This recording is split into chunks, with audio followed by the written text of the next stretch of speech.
Assalamualaikum warahmatullahi wabarakatuh. A'udzubillahi minasyaitonir rajim. Bismillahirrahmanirrahim. Alhamdulillahi rabbil alamin. Wassalatu wassalamu ala asyrafil anbiya'i wal mursalin wa ala alihi wa sahbihi ajma'in. Allahumma anfa'na bima 'allamtana wa 'allimna ma yanfa'una wa zidna 'ilma. Subhanaka la 'ilma lana illa ma 'allamtana innaka antal alimul hakim. Allahumma amin. Alhamdulillah, syukurillah pagi ini kita dapat bersama-sama bagi meneruskan kuliah tadabbur secara bertema, iaitu menggunakan tema hidup mengabdi, hidup berbakti. Inilah buku rujukan kita. Tuan-tuan perempuan yang memiliki buku ini bolehlah buka di halaman 169.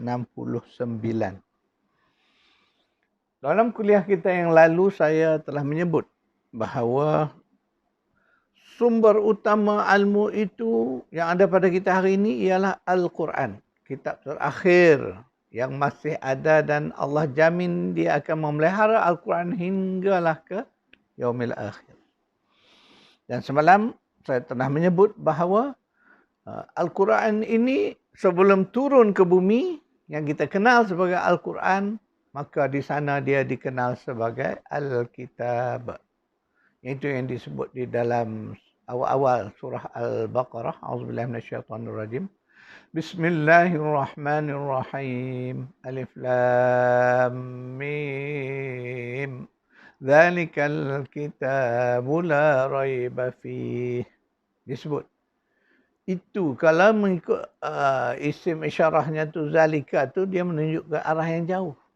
Kalau ikut pengertian terjemahan dia. Tapi dalam terjemahan biasa kita menyebut bahawa kitab ini. Tapi kalau bahasa kita, kitab ini hadzal kitab. Tapi bila disebut zalikal kitab, dia seolah menunjuk ke arah yang di sana jauh. Jadi kita ambil faham begini ya. Ketika disebut sebagai Alkitab, maknanya cerita dia tentang Al-Quran inilah. Tetapi ketika disebut sebagai Alkitab itu merujuk kepada keadaan sifat Al-Quran semasa di langit.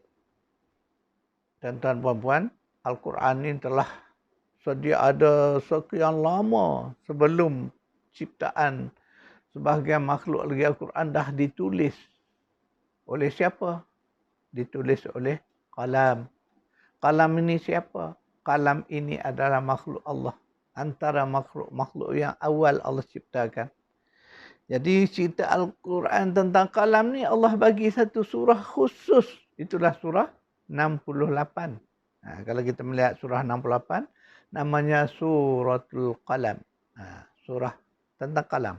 Jadi Allah nak cerita bahawa Qalam itu, kita baca ayat 1. A'udzubillahi minasyaitonirrajim. Bismillahirrahmanirrahim. Nun wal qalami wa ma yasturun. Nun. Satu huruf. Ini huruf muqatta'ah. Jadi huruf muqatta'ah ni kita tak tahu makna dia. Wa ma ya'lamu ta'wilahu illa Allah. Tak ada siapa yang tahu takwilnya melainkan Allah. Kemudian wal qalami wa ma yasturun. Demi qalam dan apa yang ditulis. Jadi ayat ini ya menceritakan tentang hakikat Al-Quran itu. Ketika ia disebut, dikenali sebagai Alkitab itu, dia telah pun berada sekian lama di Lauh Mahfuz, hasil kerja Qalam ini. Makhluk yang nama Qalam ini, dialah yang menulis. Jadi ketika mana ini diceritakan dalam sebuah hadis, bahawa ketika mana Qalam dipanggil, Allah perintah dia, tulis olehmu wahai Qalam. Qalam bertanya, apakah yang nak ditulis ya Rabb? Maka Allah kata, tulislah tentang takdirku sehingga ke yaumil akhir. Maksudnya begitu. Tulislah, catatlah takdirku hinggalah ke hari akhirat. Jadi Al-Quran itulah, kalau kita faham berdasar hadis tadi, kandungannya nak ada takdir Allah. Betul lah, itu semua ketetapan Allah. Allah apa yang Allah dah takdirkan, itulah yang ada dalam Quran. Jadi itulah maksud dia. Kita ingat balik ketika mana Al-Quran itu dicatat. Bermaknanya Al-Quran telah ada dalam bentuk bertulis. Itu kena faham. Bentuk yang bertulis. Dan disimpan di lauh mahfuz.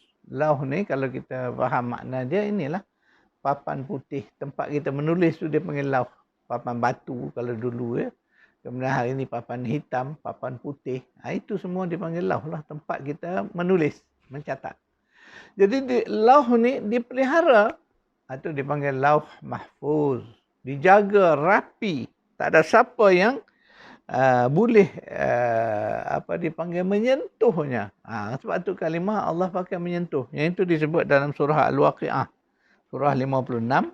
Kalau kita baca surah itu, ya, surah 56 ayat 77 hingga 79. A'udzubillahi minasyaitonirrajim.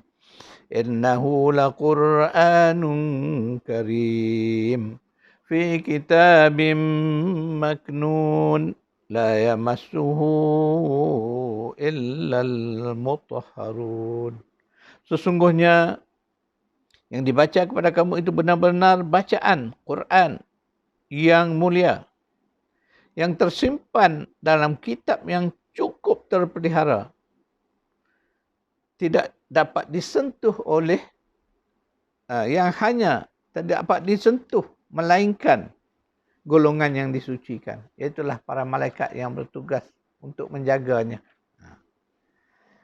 Jadi kita melihat dari situ, kita nak memahami demikianlah kemuliaan Al-Quran itu ditulis oleh kalam makhluk yang memang itulah kerjanya, menulis, mencatat, yang Allah kenalkan kepada kita sebagai kalam. Dan hari ini pun kalam itu wujud, tetapi dalam bentuk yang berbeza. Bila kita memahami kalam, sehingga hari ini kalam ini ada, ini yang kita panggil kalam ini, mana pena, pensel, dan apa saja alat untuk menulis, itu termasuk kategori kalam. Hari ini kalau kita melihat teknologi moden, teknologi digital, kalam ini hanyalah sekadar imej-imej yang keluar di dalam telefon canggih kita. Bila kita nak menulis, kita tekan satu button, dia akan keluar keyboard dia. Ataupun kita panggil papan kekunci. Di situ kita menulis. Jadi kalam hari ini itulah dia. Kalam digital bentuknya begitu. Dia tidak lagi bentuk seperti pen yang boleh kita pegang. Jadi kalam dalam bentuk digital kita tak boleh pegang, tetapi dia berfungsi sama. Untuk apa? Membantu kita mencatat, menulis. Itu dia kalam, kena faham. Kalam itu adalah sesuatu yang fungsinya untuk menulis, mencatat ilmu. Maka keperluan kita kepada kalam sehinggalah hari akhirat besok kita memerlu. Cuma kalam mungkin berbeza. Macam kita berada di zaman digital. Kalamnya tak nampak, tak boleh dipegang lagi. Dia hanya lahir dalam bentuk imej-imejan saja. Keyboard yang kalau kita ada komputer, keyboard nampak. Tetapi keyboard di dalam digital dalam handphone kita, dia boleh datang, boleh pergi. Begitu sifat dia. Jadi kita kena faham, beginilah Quran nak menceritakan kepada kita bahawa itulah asal Quran itu sebuah kitab. Dan kitab itu datang dari kalimah yang akar katanya kaf, ta dan ba. Bila disambung jadilah kataba. Fi'il madhinya, iaitu perbuatan menulis. Telah menulis oleh ia, kataba. Dari situ lahirlah apa yang disebut tukar kepada nama terbitan, jadilah kitabun. Nama terbitan dari perbuatan menulis. Jadi maknanya apa? Hasil-hasil tulisan kita itu, itulah kita kenal sebagai kitab. Dan kita guna sampai hari ini. Kita sebut buku itu sebagai kitab. Dalam bahasa Arab, kitab itu buku. Semua buku ini kitabun. Ketika mana Allah menggunakan untuk merujuk kepada Al-Quran, dia menggunakan lafaz ma'rifah ataupun isim atau kata nama khusus. Kata nama khas. Itulah ditambah alif lam di belakang, di awal, maka jadilah al-kitabu. Jadi bila disebut zalikal kitabu, makna dia merujuk sebuah kitab yang mana? Yang itulah Al-Quran itu, bukan sebarang kitab.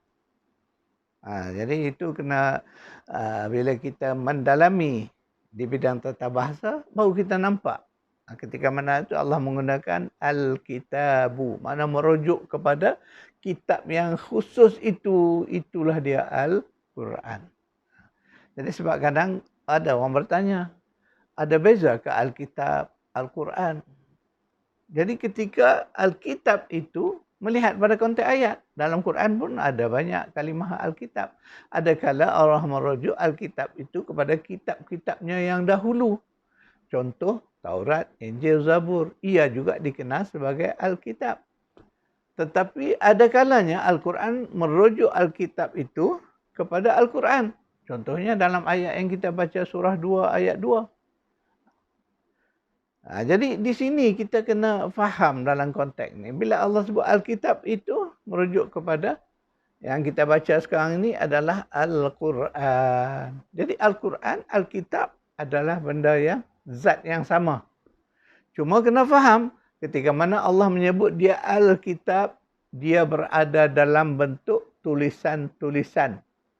Dan setiap tulisan tu belum tentu dibaca, sebab itu dikenal sebagai Alkitab. Kerana di Lauh Mahfuz dia dipelihara, dijaga.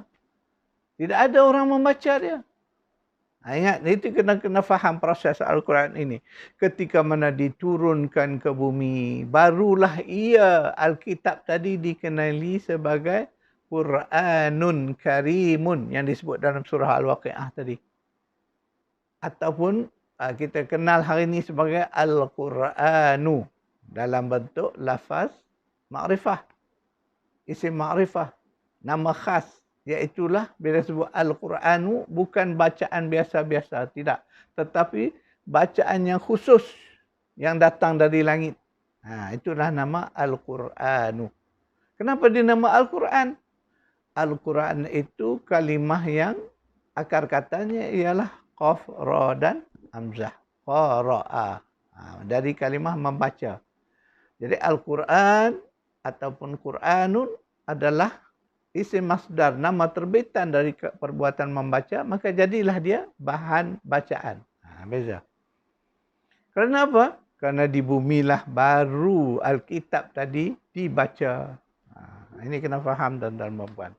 Sebenarnya mudah saja kita nak faham, tapi kita kena tahu penggunaan perkataan-perkataan yang digunakan itu ada maknanya. Karena di langit ingat tak ada, orang belum baca lagi. Sebab Al-Quran itu diturunkan kepada Nabi kita Muhammad sallallahu alaihi wasallam untuk umat dia sampai akhir zaman. Jadi bila Nabi dah dilantik menjadi Rasul, barulah turun Al-Quran dengan perintah Iqra' bismi rabbikal ladzi khalaq. Ketika itu barulah dibaca. Maka Nabi diajar membaca. Membaca kalimah-kalimah sehinggalah Al-Quran itu turun lengkap setelah melalui masa 23 tahun. Maka lengkaplah kita dapat Quran yang sempurna. Yang dah lengkap. Itulah penjelasan ya untuk kita benar-benar memahami. Sebab ada keadaan kadang-kadang kita tak tertanya kitab tu apa, Al-Quran itu apa, kenapa beza? Jadi bezanya di situ. Yang satu datang dari akar kata tulisan, menulis. Mana dia adalah hasil tulisan. Ingat tuan-tuan dan puan, macam sekarang. Ini kita kata kitab. Kitab ini tinggal sebagai kitab. Dia tetap kitab walaupun kita tidak membacanya. Nampak bezanya. Sebab tu bila disebut Al-Quran, makna kitab yang kita baca. Jadi kalau kita tak membaca kitab tu, Al-Quran tinggal sebagai Alkitab lah. Faham tuan-tuan membahas. Sebab kitab merujuk kepada bahan tulisan. Al-Quran bahan bacaan. Hakikat zatnya sama. Tetapi bila disebut dia akan memberi makna yang berbeza. Sebab satu akar katanya menulis, satu lagi akar katanya membaca. Namun begitu tuan-tuan perempuan, Al-Quran mengajar kita bahawa dua-dua penting pada kita. Menulis pun penting, membaca pun penting. Sebab itulah dalam kita bermula memasuki sekolah, untuk belajar dulu kita belajar menulis. Ya. Kemudian membaca. Jadi baca tulis itu merupakan asas untuk kita mendapat ilmu. Itulah sebab Al-Quran ini tengok hikmahnya. Al-Quran dikenali sebagai Alkitab, bahan tulisan. Kemudian bahan bacaan. Jadi kedua-duanya itu asas ilmu. Saya nak mengaitkan ini tuan-tuan dan puan sebab kita nak mendalami makna ilmu yang sebenarnya. Menurut perspektif atau menurut tasawur Al-Quran. Sekadar itu tuan-tuan dan puan, kuliah kita pagi ini, insya-Allah kita akan lanjutkan lagi kupasan tentang ilmu ini pada kuliah yang akan datang. Saya akan buat sedikit catatan kesimpulan pengajian kita pagi ini.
Sekadar itu tuan-tuan dan puan, kuliah kita insya-Allah bertemu lagi di besok hari. Auzubillahi minasyaitonirrajim. Bismillahirrahmanirrahim. Alhamdulillahirabbil alamin.